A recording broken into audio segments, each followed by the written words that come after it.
Hi everyone, I'm Allie from Prop Masters, and we thought it might be fun to introduce a new feature where you get to know a little bit about our store members. Today we would like to feature Benjamin Tuttle. Ben has been an active and valuable member of the machinima community as a whole for some time, but a few years ago he became interested in Iclone and subsequently began to create models for his movies. More recently, he's put those models into Prop Masters for sale.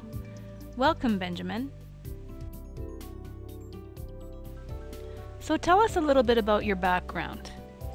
I'm a filmmaker that works with Iclone. I love watching films and writing various screenplays.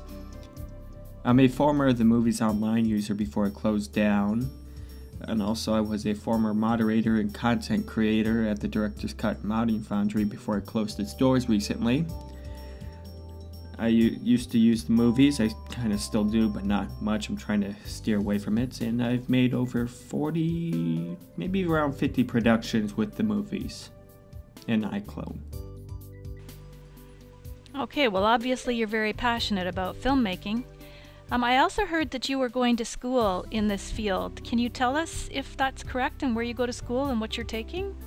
I go to St. Cloud State University for film studies and television production. Pretty much. The whole modeling thing is mostly self-taught. So when did you first become interested in animation? Did anything in particular trigger it? Well, I used to create stories in my head all the time, or change the ending to a film I really didn't like. I just had this weird imagination. I always had a love for simulation games, Roller Coaster Tycoon, SimCity. So, in July 2007, I picked up the movies game, It allowed me to make my own movies. That's what I wanted to do. That's why I bought the game for it. And it wasn't until December 2007 I created short comedies, but it was very limited. So I didn't really look into this whole animation thing till later on, where I realized I could actually make what I want by content creation and building certain sets, and if I can build my own stuff, I really can make anything I really feel like.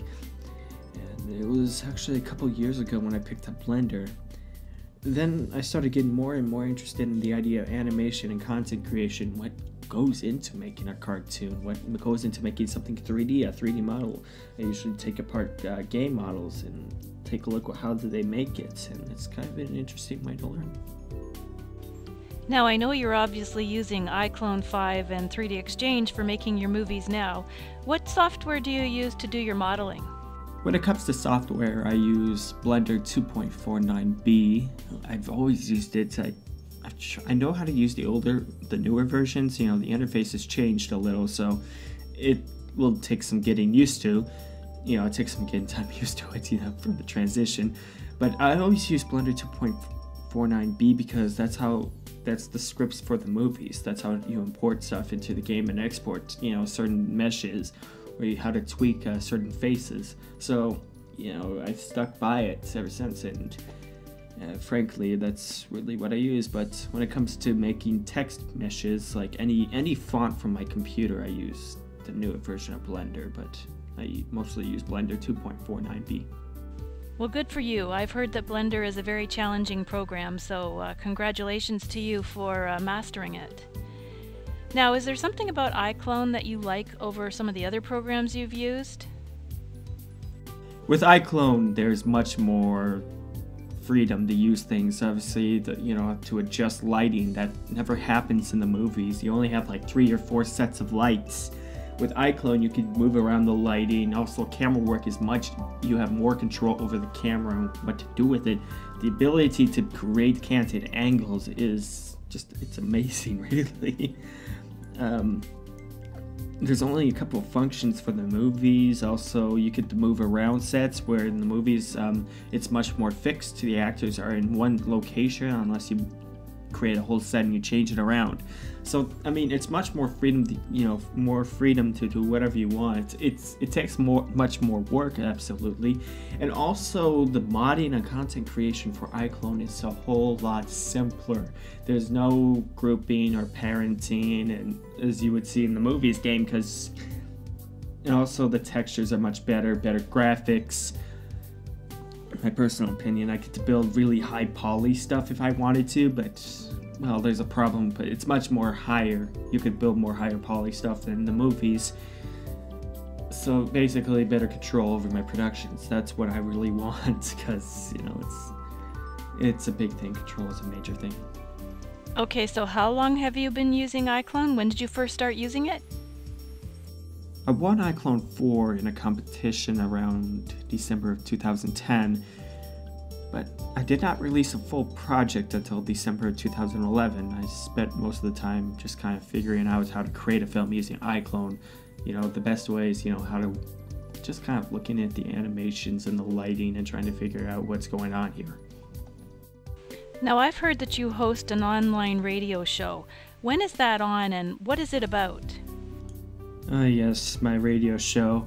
It's a show that spotlights voice actors in many communities, such as the Voice Acting Alliance, TM Underground, YouTube Voice Acting Club, Newgrounds, and other sites. It's on Tuesday nights at 8 p.m. Central Time, and it lasts until 9 p.m. Central Time at, I think you could easily look at the cctoolbox.org/indie radio. That's where you'll listen to it as a chat, and it's live stream. Now, I know you're currently working on a movie, mostly getting your assets ready and building things and such, which means we get to buy some of those sets. Thank you.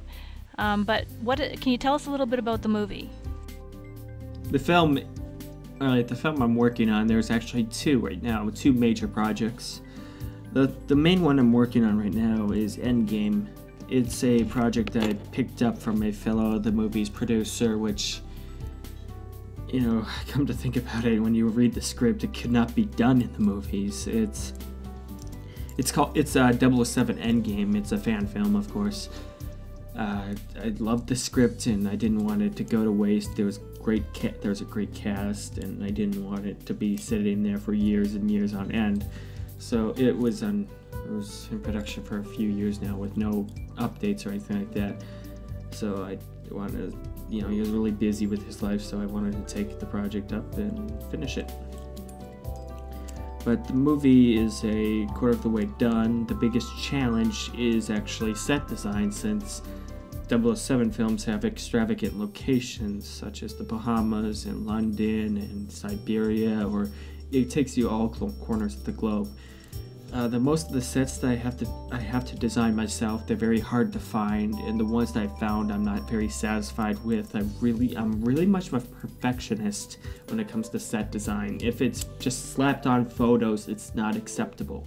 I want meshes, I want things that stick out, I want good models, and that's why I keep tearing down my sets, because I don't like it. So I have to rebuild once in a while.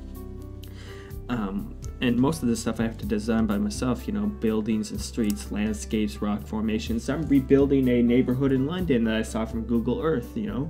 It's a ton of work for one person, but I'm making progress one step at a time. Actually, I'm building buildings one piece at a time and just separate them and then set dressing them all in Blender and importing into Iclone. But after all the frustration, and I got extremely frustrated recently, but I realized, you know, it's the best learning experience I've had with such production. There's major vast improvement before and afterwards. Obviously, you could look at the results of what I've started before the production and what I'm doing right now, and I'm really kind of taking notice. I'm working with planes. I usually used to work with cubes, but now I'm building everything with planes if it's necessary. Definitely modeling. I'm working by the grid.